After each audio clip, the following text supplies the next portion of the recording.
Дагы бир жагымдуу кабар. Быйыл күздөн тарта кыргызстандыктар шекерди сырттан ташыбай эле өзүбүздөн алчудай. Күзгө жуук эми Кош Ой заводу ишин жандантып, атаандашы кайыңды канттын түйшүгүн тең бөлүшкөнү турат. Жергиликтүү калкты кант менен камсыз кылып эле тим болбой, экспортко чыгарууга дагы шарт түзүлөт. Заводду ишке берүүгө көрүлүп жаткан аракеттер менен кабарчыбыз Бурулай Пусурманкулова таанышып келди. Завод кант кызылчасын 2004 жылы акыркы жолу иштеткен. 13 жылдык тынуудан кийин быйыл 1 октябрда ишкана кайра ишин жандантканы турат. Мындагы өндүрүүчүлөрдүн айтуусунда завод иштеп баштаганда суткасына 3000 тоннага чейин кант кызылчасы кайра иштетилет.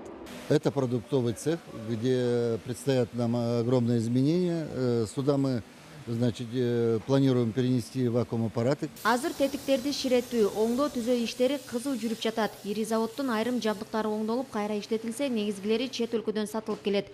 Керектүү жабдыктарга буйрутма берилген, түтүктөр алмаштырылып, инфраструктура жакшыртылат. Оңдоо иштерине 350 адам тартылса, завод иштеп баштаганда жумушчулардын саны 1000ге жетет.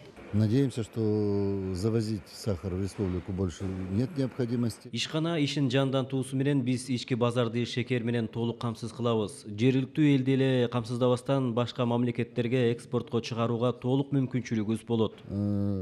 Сахаром, но и импортировать в другие регионы других стран. Бир кездерде Кыргызстан кумшекерди өндүрүү жана экспорттоо боюнча Советтер Союзунда алдыңкы мамлекет болгон. Борбор Азиядан тышкары Орусиянын айрым аймактарын шекер менен камсыздап турган. Кийинчерээк базар экономикасында атаандаштыкка туруштук бере албай, ишин токтотууга аргасыз болгон.